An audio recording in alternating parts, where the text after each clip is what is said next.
बिहार में इस वक्त पुलिस का बहुत बड़ा ऑपरेशन चल रहा है। बिहार में काली कमाई वाले सरकारी ऑफिसर्स पर ताबड़तोड़ छापेमारी हो रही है। आज शिक्षा विभाग के एक बड़े अधिकारी पर एक्शन हुआ है। डिप्टी डायरेक्टर अजय कुमार सिंह के 3 ठिकानों पर एक साथ छापेमारी हुई।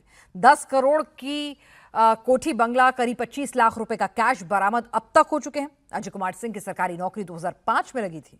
20 साल में अजय सिंह ने करोड़ों का साम्राज्य खड़ा कर लिया। करोड़पति शिक्षा अधिकारी के पास इतनी अकूत संपत्ति कहां से आई, कैसे हुआ खुलासा, देखिए रिपोर्ट।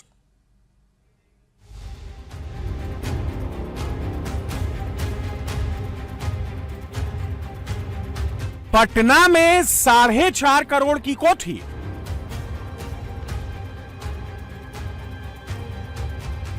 बेगूसराय में 5 करोड़ का महलनुमा बंगला,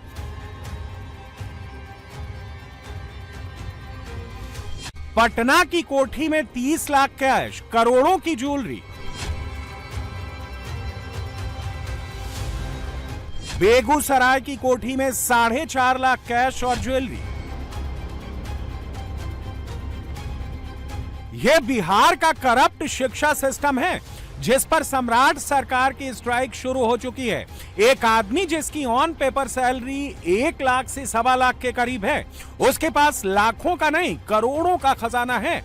खजाने में हार्ड कैश भी है, गोल्ड भी है, जमीन भी है और कोठी, बंगला, गाड़ी सब कुछ है। डिप्टी डायरेक्टर अजय सिंह पर आरोप है कि उनकी संपत्ति आय से 90.04% ज्यादा है। मतलब ये कि डिप्टी डायरेक्टर ने अपनी इनकम से 90 गुना ज्यादा पैसा बना रखा है। सोचिए करप्ट सिस्टम में कितनी कमाई हुई है।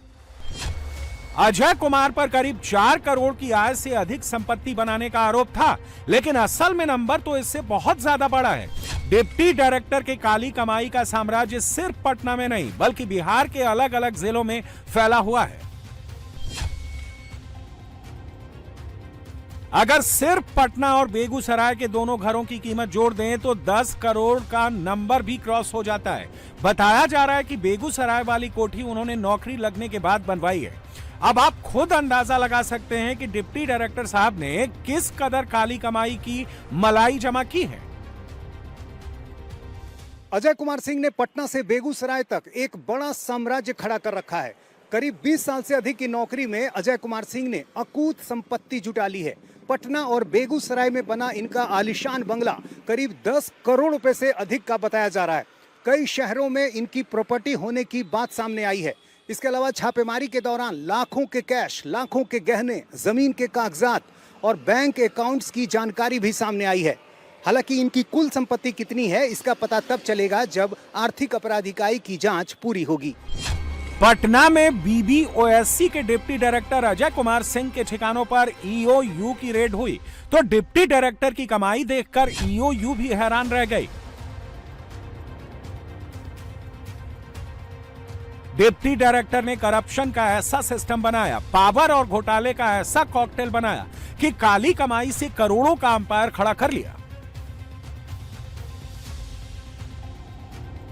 इनके पास अगर संपत्ति की सही जांच कराई जाए तो लगभग 100 करोड़ से अधिक की संपत्ति इनके पास होगी। बहुत हैरत हुई कि ये इनको मात्र 3 करोड़ 40 लाख के आसपास की ही संपत्ति जो है अधिक पता चली है कि तो इनके प्रतिष्ठा के खिलाफ बात हो गई। इनके प्रतिष्ठा में तो तब न 4 चांद लगता जब इनके पास संपत्ति, ये जो वास्तविक जितना इन्होंने अर्जित किया वो होता। 100 करोड़ से अधिक की संपत्ति इन्होंने अर्जित की है। EOU ने अजय कुमार सिंह के 3 ठिकानों पर एक साथ छापेमारी की। एक साथ 2 जिलों में रेड हुई।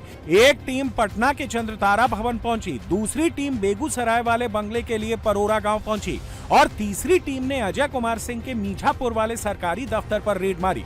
तीनों लोकेशन पर रेड एक साथ और एक समय पर हुई ताकि कहीं से कोई गड़बड़ी ना कर पाए। इकोनॉमिक ऑफेंसेस यूनिट यानी EOU बिहार पुलिस की एक स्पेशल यूनिट है जो बड़े लेवल की इकोनॉमिकल धोखाधड़ी, भ्रष्टाचार और वित्तीय अपराधों की जांच करती है। ये अजय कुमार सिंह की पटना वाली कोठी है। ये कोठी जितनी बाहर से शानदार दिख रही है, उससे कहीं ज्यादा लग्जूरियस ये अंदर से बनी है। महंगी टाइल्स और शानदार इंटीरियर करवाया गया है। पटना में जब ईओयू की टीम पहुंची तो घर के कोने कोने की तलाशी ली गई।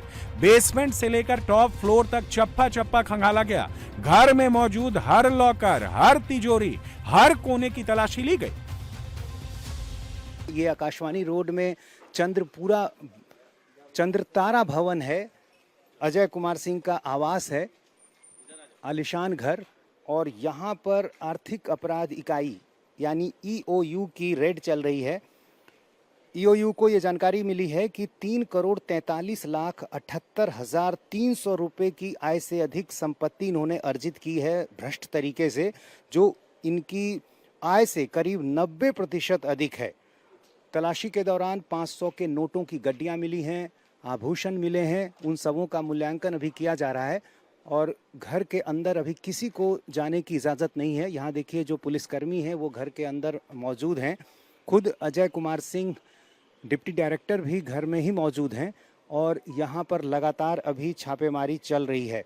बेगूसराय इनका पैतृक आवास है, वहाँ भी छापेमारी चल रही है। इसके अलावा पटना में इनके दफ्तर में और यहाँ इनके आवास में छापेमारी चल रही है। लगातार आर्थिक अपराध इकाई भ्रष्ट अधिकारियों के खिलाफ छापेमारी कर रही है। हर दिन बरामदगी हो रही है, बावजूद भ्रष्ट अधिकारियों के जो कारनामे हैं वे रुक नहीं रहे हैं। लेकिन ऐसी मुहिम जो है वो लगातार जारी है। जिस वक्त पटना में ईओयू की 15 मेंबर वाली टीम रेड मारने पहुंची, उस वक्त अजय कुमार सिंह घर पर ही मौजूद थे। पुलिस ने अजय सिंह को घर पर ही रोक लिया और जांच शुरू कर दी। अजय कुमार सिंह की पटना वाली कोठी से लाखों का कैश बरामद हुआ है और लाखों के गहने भी मिले हैं। अजय कुमार के पटना वाले घर से 500 के नोटों की गड्डियां मिली हैं। कुल 30 लाख कैश मिला है। सोने के 4 हार और 4 अंगूठी बरामद हुई है। सोने के झुमके, सोने के मंगलसूत्र, चांदी के सिक्के, मछली, बर्तन और पायल मिली है। लैंड डीड्स के डॉक्यूमेंट्स और करोड़ों के इन्वेस्टमेंट के कागजात बरामद हुए हैं। इनकी जांच चल रही है। ये जो आलीशान महलनुमा बंगला नजर आ रहा है, ये अजय सिंह का बेगूसराय वाला पैतृक आवास है। कुछ सालों पहले तक यहाँ छोटा मोटा मकान था, लेकिन अब काली कमाई वाला पूरा चमचमाता महल खड़ा है। परोरा गांव में अजय सिंह के परिवार को सबसे ज्यादा धनी माना जाता है। बेगूसराय में ईओयू की 10 अधिकारी 3 गाड़ियों से रेड मारने पहुंचे थे और जब ईडी की रेड हुई तो घर से नोटों की गड्डियां निकलने लगी। बेगूसराय में 5 करोड़ की कोठी से 4.5 लाख बरामद हुए हैं। ईडी की तीसरी टीम अजय सिंह के उस सरकारी दफ्तर पर भी पहुंची जिस कुर्सी के दम पर अजय सिंह ने करप्शन का ये पूरा एम्पायर खड़ा किया। मीठापुर के सरकारी ऑफिस से भी ईओयू कुछ फाइलों को अपने साथ लेकर गई है। ये दफ्तर है अजय कुमार सिंह का, जो बिहार शिक्षा सेवा के अधिकारी हैं और ये प्रशासनिक संवर्ग से जुड़े हुए हैं। इससे पहले मुजफ्फरपुर में ये जिला शिक्षा पदाधिकारी यानी डिस्ट्रिक्ट एजुकेशन ऑफिसर के पद पर थे और वहाँ से जून 2025 में इनका ट्रांसफर हुआ था पटना में बिहार मुक्त विद्यालय शिक्षण एवं परीक्षा बोर्ड में डिप्टी डायरेक्टर के पद पर। और जब ये मुजफ्फरपुर में थे तो उस दौरान भी इनकी काफ़ी चर्चा हुई थी कई विवादों को लेकर। और मुजफ्फरपुर के पहले ये डीपीओ के पद पर थे। अलग अलग जगहों पर अलग अलग ज़िलों में पोस्टिंग के दौरान अजय कुमार सिंह ने किस तरह से संपत्ति अर्जित की है, अब इसकी जानकारी आर्थिक अपराध इकाई की तरफ से जुटाई जा रही है। यहाँ भी अभी छापेमारी चल रही है। अंदर में आर्थिक अपराध इकाई की टीम मौजूद है और ये एक बड़ा दफ्तर है। यहाँ जो दूसरे कर्मचारी हैं उनसे भी यहाँ पर पूछताछ की गई है। आज 4 गोलियों से लखनऊ दहल उठा। लखनऊ के पॉश एरिया में पति ने पहले पत्नी को उसके ऑफिस में गोली मारी, फिर अपनी सगी बहन की गोली मारकर हत्या कर दी और फिर खुद को भी गोली मारकर सुसाइड कर लिया। मानस की पत्नी दिव्या मिश्रा बैंक में असिस्टेंट मैनेजर थी। मानस भी बैंक में काम करता था। 12 साल पहले मानस और दिव्या की शादी हुई थी। लेकिन सवाल यह कि 24 घंटे में ऐसा क्या हुआ कि मानव के सर पर खून सवार हो गया। देखिए ये रिपोर्ट। पहला कैरेक्टर पति मानस वाजपेयी, दूसरा कैरेक्टर पत्नी दिव्या मिश्रा, तीसरा कैरेक्टर बहन तुलिका। पति मानस ने 12 बजे पत्नी दिव्या को ऑफिस से बाहर बुलाया और 2 गोली मारी।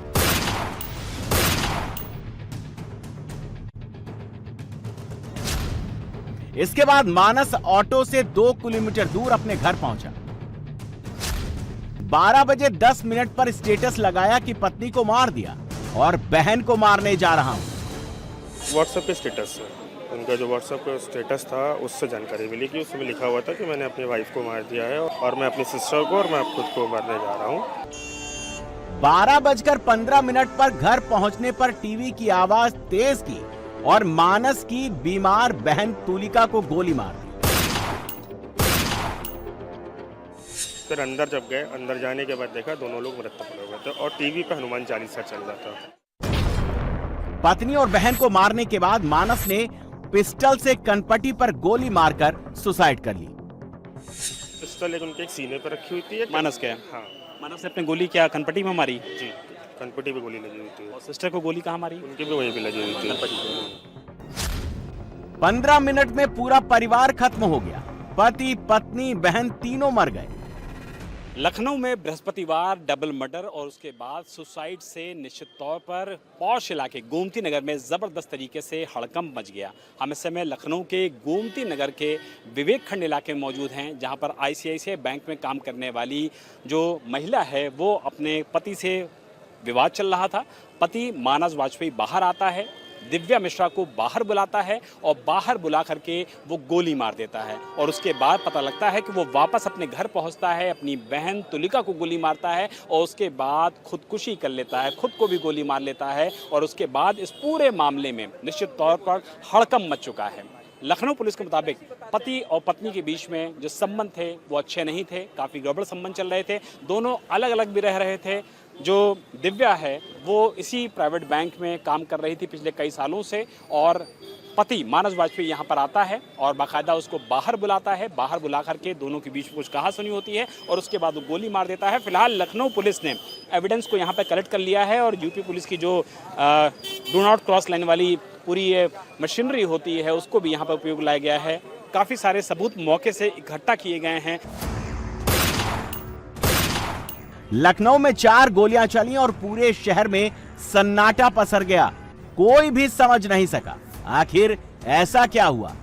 एक पति ने पहले पत्नी को मारा, फिर अपनी सगी बहन का कत्ल कर दिया। सबसे पहले गोली चलाने वाले पति मानस को जानिए। मानस वाजपेयी SBI की इंजीनियरिंग कॉलेज ब्रांच में फील्ड अफसर था। मानस के माता पिता की मौत हो चुकी और वो अपनी बीमार बहन तुलिका के साथ रहता था। मानस कोई क्रिमिनल नहीं था, बैंक में काम करता था, पढ़ा लिखा था। अभी तक कोई पुलिस रिकॉर्ड नहीं मिला। लोगों की माने तो मानस हंसमुख शख्स था। मानस वाजपेयी विवेक खंड से पहुंचते हैं होसड़िया के इस इलाके में और आप फर्स्ट फ्लोर का जो इलाका देख रहे हैं, फर्स्ट फ्लोर के इलाके में मानस वाजपेयी अपनी बहन के साथ रह रहे थे और जो नीचे की ईटिंग पॉइंट आप देख रहे हैं, इस ईटिंग पॉइंट में फिलहाल किराए पे दे रखा गया था। मानस वाजपेयी और उसके परिवार ने किराए पे दे रखा था। यहाँ पर अब फिलहाल देखिए जो स्थिति है वो ये है कि पुलिस ने जो डू नॉट क्रॉस लाइन का बोर्ड है वो फिलहाल लगा रखा है और अंदर जाने की किसी को परमिशन नहीं है, लेकिन जो हत्याकांड है और उसके बाद सुसाइड है उसको फर्स्ट फ्लोर पर मानस वाजपेयी ने अंजाम दिया है। हम मानस वाजपेयी के इस समय घर के ठीक बगल में उनके पड़ोसी अंकुर के साथ मौजूद हैं। अंकुर भाई, सबसे पहले तो आपसे जानना चाहूँगा, मानस को कब से आप जानते थे और कब से आप लोग यहाँ साथ में रह रहे थे? लगभग हम उनको 14-15 साल से जानते हैं और हमारे काफ़ी मतलब अच्छे टर्म्स थे। मतलब उनके पिताजी से मतलब जो कि अब नहीं रहे पिताजी। घर इनका ही है? घर ही नहीं कही है। कभी देख के लगा था जब आखिरी बार मिले थे कि इतनी बुरी पीड़ा में है कोई आदमी कि अपनी बहन को गोली मारेगा, अपनी पत्नी को गोली मारेगा और खुद भी खुदकुशी कर लेगा? जब कभी आते तो हमेशा हंस बोल के बाबूजी, हमेशा मतलब अच्छे से मतलब हंसमुख होके बोलते थे। कभी एक आम इंसान का अच्छा नेचर वाला इंसान होता है। एग्जैक्टली, मतलब कभी उन्होंने उस तरह से नहीं बोला कि मतलब अपना दुख उन्होंने कभी सामने शो ऑफ नहीं करने दिया, अपने आप को हमेशा हंसते हुए बोला। मानस की ICICI बैंक में असिस्टेंट मैनेजर दिव्या मिश्रा से 12 साल पहले शादी हुई थी। दोनों हंसी खुशी रह रहे थे। लेकिन फिर दोनों के बीच रिश्ते बिगड़ते चले गए। दोनों के बच्चे भी नहीं थे। इस बीच मानस की बहन तुलिका भी बीमार रहने लगी। पिछले 3 साल से वो डिप्रेशन में थी और इस दौरान मानस और दिव्या के रिश्ते बिगड़ते चले गए।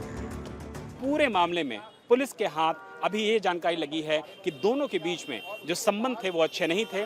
दोनों अलग अलग रह रहे थे। दोनों के बारे में बताया जा रहा है कि दोनों ही बैंक में काम करते थे, लेकिन संबंध इतने ज़्यादा कैसे खराब हो गए कि उसने अपनी पत्नी की हत्या की, बहन की हत्या की और उसके बाद खुदकुशी खुद भी कर ली। इस पूरे मामले में लखनऊ पुलिस का इन्वेस्टिगेशन शुरू हो चुका है। प्रथम दृष्टया ये बताया जा रहा है कि दोनों के बीच में संबंध अच्छे नहीं थे, आपसी मनमुटाव था, दोनों अलग अलग रह रहे थे। लेकिन ट्रिगर ऑफ द मोमेंट ऐसा आज क्या होता है कि बेरहमी से पहले मानस 2 लोगों की हत्या करता है, जिसमें उसकी पत्नी और बहन शामिल होती है, और उसके बाद खुदकुशी भी वो कर लेता है। इस पूरे मामले का इन्वेस्टिगेशन लखनऊ पुलिस कर रही है, लेकिन दिन दहाड़े पहले डबल मर्डर और सुसाइड की सूचना के बाद लखनऊ में फिलहाल हड़कंप का माहौल है। 1 साल पहले दिव्या मानस से अलग रहने लगी, आलमबाग में शिफ्ट हो गई और दिव्या ने फैमिली कोर्ट में मानस से तलाक की अर्जी दाखिल कर दी, जबकि मानस अपनी बहन के साथ गोमती नगर में रहता था।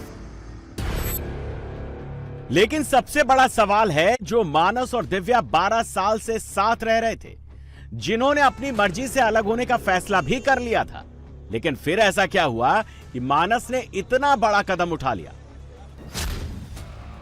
बताया जा रहा है कि मानस दोपहर में कार से पत्नी दिव्या के ऑफिस पहुंचा और पहले ही घात लगाकर खड़ा था। पत्नी दिव्या पहले से ही किसी क्लाइंट से मिलने बाहर आई थी और जैसे ही दिव्या ऑफिस के अंदर जाने लगी तो मानस ने कहा कि उसे बात करनी है। इसके बाद जैसे ही दिव्या उसके पास आई, अचानक से मानस ने दिव्या पर फायरिंग कर दी।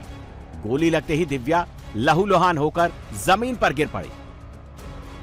आसपास के लोग फायरिंग की आवाज सुनकर दौड़े। बैंक कर्मी भी अंदर से बाहर निकल आए। सब दिव्या को लेकर अस्पताल भागे, लेकिन इस बीच मानस मौके से फरार हो गया और ऑटो से सीधे हुड़सिया चौराहे पर स्थित घर पहुंचा। बैंक के बाहर पत्नी की हत्या कर जब मानस घर पहुंचा तो वो एकदम नॉर्मल लग रहा था। उसने दुकानदार से सामान्य तरीके से हालचाल लिया, फिर अंदर जाकर दरवाजा बंद कर लिया। कभी मतलब किसी प्रकार का किसी से अगल बगल सबका सपोर्ट करते थे, कभी किसी के लिए कभी उल्टा नहीं बोलते थे। आते थे जाते थे, दुआ सलाम हमेशा सबसे करते। अगर खाना खा के रात में निकलते थे, कोई दिखता था तो मिलते ज़रूर थे। ये स्टेट बैंक में काम कर रहे थे? स्टेट बैंक ऑफ इंडिया में थे, काफ़ी समय से थे, ऑडिट का काम देखते थे। ये पत्नी के साथ अनबन थी? पत्नी के साथ अनबन थी काफ़ी साल से, उनका 1.5 साल से डाइवोर्स का काम का फाइल हो चुकी थी। पत्नी के मर्डर के कुछ मिनट बाद मानस ने व्हाट्सएप स्टेटस पर पत्नी के मर्डर की जानकारी दी। मानस का व्हाट्सएप स्टेटस देखने के बाद पड़ोसी अंकुर को अनहोनी का शक हुआ। उसने मानस को फोन किया, लेकिन काफी देर तक कॉल रिसीव नहीं हुई। इसके बाद पड़ोसी ने घर पहुंचकर दरवाजा खटखटाया, मगर अंदर से कोई जवाब नहीं मिला। अनहोनी की आशंका में 3-4 लोगों ने मिलकर घर का दरवाजा तोड़ा और अंदर दाखिल हुए।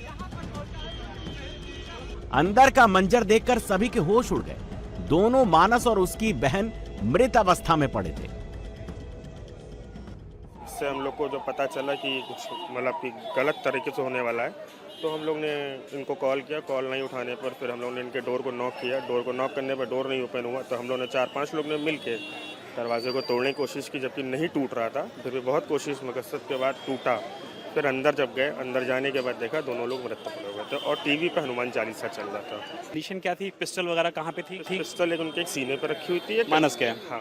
मानस ने अपनी गोली क्या कनपट्टी में मारी? जी, कनपट्टी पे गोली लगी हुई थी। और सिस्टर को गोली कहाँ मारी? उनकी भी वहीं पे लगी हुई थी। सिस्टर क्या थोड़ा दिक्कत में थी? और परिवार में कौन कौन है मानस के? अब उनके तो कोई बचा नहीं उनके यहाँ से, बाकी उनके ताऊ ताई चाचा चाची। घर में और कोई नहीं था मानस उनकी बहन के अलावा? बस, अब उसके अलावा और कोई नहीं। हाँ, अब उनके दावा किया जा रहा है कि मानस का भी मानसिक संतुलन ठीक नहीं था। कई साल से उसका भी इलाज चल रहा था। मानस जी ने पहुंच के वहां पे हमारी सिस्टर पे हमला किया, जिसमें उनकी मौत हो गई। फिर उसके बाद वो अपने घर गए, अपनी बहन की उन्होंने हत्या की और खुदकुशी कर ली। पुराना इतिहास कह रहा कि कुछ मानसिक रोगी थे वो, और उनके सिस्टर भी मानसिक रोगी थी। ये बहुत सालों से चल रहा था, करीब 4-5 साल से। कोरोना के बाद ही से हमारी सिस्टर दिव्या जी अलग रह रही थी, और पिछले साल जब उनकी माता जी की देहांत हो गया तो उसके बाद से तलाक की प्रक्रिया शुरू हुई थी। अब उसके बाद ये घटना। पुलिस अब हर पहलू पर जांच कर रही है ताकि मर्डर और सुसाइड की पूरी वजह सामने आ सके। पुलिस पता लगा रही है कि मानस ने पत्नी की हत्या की योजना पहले से बनाई थी या फिर किसी विवाद के बाद अचानक से इस वारदात को अंजाम दिया। कुछ डॉक्यूमेंट्स हमें घर से मिले हैं जिससे ये जानकारी हो रही है कि जो रिलेशनशिप मैनेजर आईसीआईसी बैंक में थी मृतका, उसके द्वारा विवाह विच्छेद करने के लिए भी पारिवारिक न्यायालय में वाद दायर किया गया था और साथ ही साथ कंपनसेशन प्राप्त करने के लिए और स्त्रीधन वापस लौटाने के लिए भी उसी पारिवारिक न्यायालय में वाद दायर किया गया था। देखिए कि पारिवारिक मामला था जिसमें जो पति था उसको अपनी पत्नी से जो भी शिकायतें थी, जो भी विवाद उनका चल रहा था, चाहे पारिवारिक न्यायालय में चल रहा हो, चाहे जो परिवारजन द्वारा बताया गया कि वो कुछ समय जो पत्नी है वो मायके रहती थी, कुछ समय आ जाती थी, परंतु नवंबर 2025 से उनका यहाँ पर आना नहीं हुआ, वाद विवाद बढ़ता जा रहा था। तो इसी क्रम में और अपनी बहन का जो डिप्रेशन के बारे में परिवारजन वालों द्वारा बताया गया है, उसी क्रम में ये घटना घटित होना प्रथम दृष्टया सामने आ रहा है। मानस ने इस वारदात में 2 पिस्टल और 1 तमंचे का इस्तेमाल किया, लेकिन अभी तफ्तीश की जा रही है कि दोनों तरफ के परिवारजनों के बयान सामने आए हैं, उनके आधार पर जांच हो रही है। देश के 11 राज्यों और 25 शहरों में आसमानी आफत मंडरा रही है। प्रयागराज में घरों में 5 फीट तक पानी घुस गया है। वाराणसी में घाट के घाट डूब गए। शहर शहर समंदर बन गया है। ऐसा ही हाल पहाड़ों का है। जगह जगह पर लैंडस्लाइड हो रहे हैं। मॉनसून का डबल अटैक जारी है। शहर शहर सड़कें बाढ़ के पानी में समंदर बन गई हैं। शहर में गली गली नाव चल रही है। घरों में 5-5 फीट तक पानी घुस गया है। रेलवे स्टेशन पर पटरी कहां है, इसका अता पता नहीं है। लोग घर बार सब छोड़ने को मजबूर हैं। आसमान से आफत ऐसी बरसी कि पानी की रफ्तार में बाइकें बही जा रही हैं।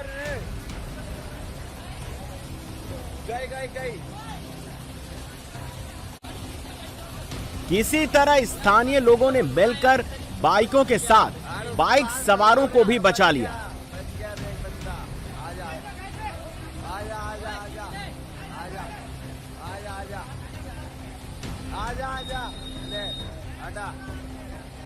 पानी आफत की शक्ल में ऐसे बरस रहा है कि ऑटो, कार, टैक्सी सब पानी में फंस गए, पानी में डूब गए। हर कोई उनको निकालने की कोशिश कर रहा है।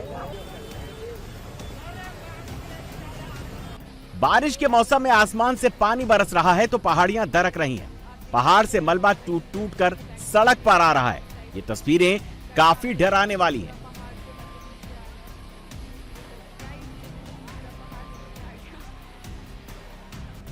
कहीं पहाड़ से मलबा सीधे नीचे आ रहा है सड़क पर, तो कहीं बारिश के पानी में सड़क की सड़क गायब हो गई है। बड़े बड़े गड्ढे हो गए हैं जिसमें बड़े से बड़ा ट्रक भी समाता जा रहा है। बारिश का पानी इतना ज्यादा है कि कारें डूब गई हैं और उस पर जानवर भी जान बचाने के लिए शरण लिए बैठे हैं। लेकिन ये कब तक बचे रहेंगे ये कोई नहीं जानता है। पहाड़ से सैलाब आ रहा है और नीचे सड़क पर कार खड़ी है, लेकिन सैलाब कार को बहाए लिए जा रहा है और चंद सेकंड में ही सैलाब ने कार को खाई में विलीन कर दिया।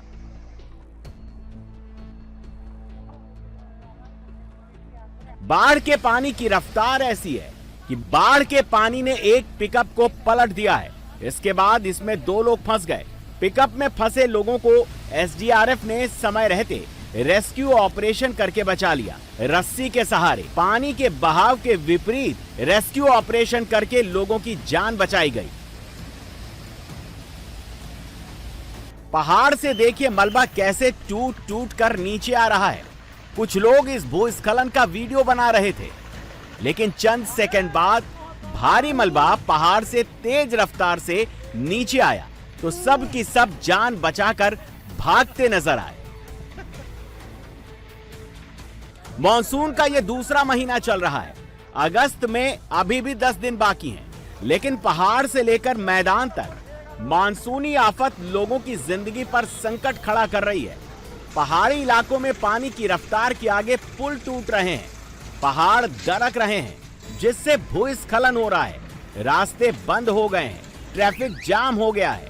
मैदानी इलाकों में गंगा, यमुना जैसी नदियां खतरे के निशान के ऊपर बह रही हैं। मंदिर के मंदिर जलमग्न हो गए हैं, घाट के घाट डूब गए हैं। नदी नालों में पानी इतना ज्यादा है कि लगातार अनाउंसमेंट की जा रही है, जिससे कोई जनहानि ना हो। सीएम हवाई दौरा कर रहे हैं, बाढ़ ग्रस्त इलाकों का जायजा ले रहे हैं। घर, दुकान, मकान, स्कूल, पुलिस थाना, सब के अंदर बाढ़ का पानी घुस गया है। पहाड़ से पानी तेज रफ्तार से नीचे आ रहा है। बड़े बड़े पहाड़ी बोल्डर हैं, ऐसे में पानी के बहाव ने रास्ते को काट दिया है। लोग जान दांव पर लगाकर रास्ता नाला पार कर रहे हैं। एक दूसरे का हाथ पकड़ पकड़ कर रास्ता फांद कर लोग आगे बढ़ रहे हैं, लेकिन ये काफी खतरनाक है। अगर किसी का हाथ छूट जाए या फिर फिसलन में पैर फिसल जाए तो फिर स्थिति जानलेवा हो सकती है। सीधे गिरने वाला पानी में बहता चला जाएगा और पत्थरों के टकराने से उसकी मौत भी हो सकती है। आसमान से मानसूनी बारिश जम्मू कश्मीर में भी भयंकर हो रही है। डोडा में चिनाब नदी उफान पर है। हाहाकारी रफ्तार से चिनाब नदी बह रही है। भारी बारिश की वजह से सलाल डैम के गेट्स खोल दिए गए हैं, जिससे रावी नदी में पानी का जलस्तर काफी बढ़ गया है। रियासी जिले में ऊपरी जलग्रहण क्षेत्रों में पानी की बढ़ी हुई आवक के कारण सलाल बांध के कई स्लिपवे गेट खोल दिए गए, ताकि बांध में अतिरिक्त पानी को कंट्रोल में किया जा सके। भारी बारिश की वजह से माता वैष्णो देवी की यात्रा और हेली सेवा रोक दी गई थी, जिसे फिर से शुरू कर दिया गया है। जम्मू कश्मीर में 14 जगहों पर बादल फटने की सूचना मिली है। 14 जगहों पर बादल फटने की वजह से 4 लोगों की मौत हो गई है। जम्मू कश्मीर के राजौरी में भी बादल फटा, जिससे लोगों का जनजीवन अस्त व्यस्त हो गया है। फ्लैश फ्लड आने से मलबा लोगों के घरों में भर गया, जिससे लोग बेघर हो गए हैं, आसमान के नीचे जिंदगी काट रहे हैं। जम्मू कश्मीर में पिछले 24 घंटे में 50 मिलीमीटर तक बारिश दर्ज की जा चुकी है और मौसम विज्ञान केंद्र उत्तर, मध्य और दक्षिण कश्मीर के कुछ इलाकों के अलावा रियासी, राजौरी, पुंछ, बनिहाल, रामबन, किश्तवाड़ और आसपास के क्षेत्रों में अगले 48 घंटे तक बारिश होने का अलर्ट जारी कर दिया है। उत्तराखंड में भी ऋषिकेश में नदियां खतरे के निशान को छू रही हैं। नदियों के बढ़े हुए पानी में घाट के घाट डूब चुके हैं। उत्तराखंड से अयोध्या को जाने वाली सरयू नदी भी उत्तराखंड के बागेश्वर में उफान पर ही दिख रही है। देखिए, सरयू नदी के पानी में भगवान शिव की पूरी मूर्ति डूब गई है और पानी हाहाकारी वेग से बह रहा है। उत्तराखंड में देखिए, हालात ऐसे हो गए हैं कि पहाड़ी सड़क पर 1 किलोमीटर भी चलना जानलेवा हो गया है। देखिए, बारिश और भूस्खलन की वजह से पूरी की पूरी सड़क ही कटकर खाई में समा चुकी है, खत्म हो गई है। ये तस्वीरें नेशनल हाईवे 707A की हैं। उत्तराखंड में भारी बारिश और भूस्खलन से पिछले 24 घंटे में 4 लोगों के मौत की खबर सामने आई है। नदी नाले उफान पर हैं। प्रशासन ने एहतियात के तौर पर आंगनबाड़ी केंद्रों से लेकर सभी स्कूलों में छुट्टियां घोषित कर दी हैं। पिथौरागढ़ में पानी की रफ्तार का भयानक दृश्य देख लीजिए। पानी की मार से लोहे का पुल धराशायी हो गया। पानी नीचे काफी तेजी से बह रहा है, लेकिन लोग इसी टूटे पुल से एक तरफ से दूसरी तरफ का रास्ता तय कर रहे हैं। मां मंदाकिनी का जलस्तर बहुत तेजी से बढ़ चुका है, निरंतर बढ़ रहा है। कृपया घाट छोड़ दें। कृपया आप सबसे निवेदन है, तत्काल घाट छोड़ दें। पहाड़ ही नहीं, मैदानों में भी आसमान से मानसून की बारिश आफत वाली बाढ़ लेकर आई है। सबसे ज्यादा हालत खराब प्रयागराज में है। प्रयागराज में 4 दिन से बारिश हो रही है। पिछले 3 दिन में 205 मिलीमीटर पानी गिर चुका है। शहर के कई इलाकों में 5-5 फीट तक पानी भर गया है। घरों, हॉस्टल में पानी भर गया है। बुधवार को करीब 2000 छात्र हॉस्टल छोड़कर जा चुके हैं। प्रयागराज में गंगा के साथ साथ यमुना में भी पानी हर 24 घंटे में 60-60 सेंटीमीटर तक बढ़ता जा रहा है, जिससे दारागंज, बागंबरी गद्दी, अल्लाहपुर, तेलियरगंज जैसे निचले इलाकों में पानी भर गया है। सड़कों, गलियों का पता नहीं चल पा रहा है। सड़क सड़क नाव चल रही है। ये तस्वीरें रामबाग रेलवे स्टेशन की है, जहां पटरियां पानी में डूबी हुई हैं, जिससे ट्रेन का संचालन ठप करना पड़ गया है। थाना जॉर्ज टाउन की तस्वीरें देख लीजिए। थाने के अंदर बाढ़ का पानी घुस गया है। पूरा का पूरा बाढ़ के पानी में थाना डूब चुका है। प्रयागराज के राजरूपपुर में एक घर में देखिए, ग्राउंड फ्लोर में 5-5 फीट तक पानी घुस गया। लोग अपना सामान बचाने की जद्दोजहद कर रहे हैं और पानी से संघर्ष काफी बढ़ गया है। प्रयागराज में जल भराव की समस्या को दूर करने के लिए बारिश में सभी बड़े अधिकारी सड़क पर उतर गए हैं और एक एक इलाके का जायजा ले रहे हैं। तस्वीरें प्रयागराज के करेली की है, जहां पानी इतना चढ़ा है कि सोसाइटी में खड़ी कारें आधी तक डूब चुकी हैं। संगम नगरी में संगम के आसपास के घाट पानी में डूब गए हैं। साथ ही घाट के आसपास जो मंदिर थे वो भी पानी में जलमग्न हो गए हैं। प्रयागराज में गंगा और यमुना का जलस्तर बढ़ते बढ़ते इलाहाबाद के किले तक पहुंच चुका है और गंगा जी का पानी अब लेटे हुए हनुमान मंदिर तक पहुंचने ही वाला है। अभी देखिए, पिछले 24 घंटे में स्थिति में काफी सुधार आया है और लगभग पानी की निकासी हो चुकी है। कुछ ही क्षेत्र ऐसे अब बचे हैं जहां पे जो बहुत ही लो लाइंग एरिया में हैं या तालाब के किनारे या इस तरह के क्षेत्रों में लोगों ने मकान बनाए, वहां पे पानी थोड़ा सा रह गया है और वो भी हमें लग रहा है कि अगले कुछ घंटे में स्थिति सामान्य हो जाएगी।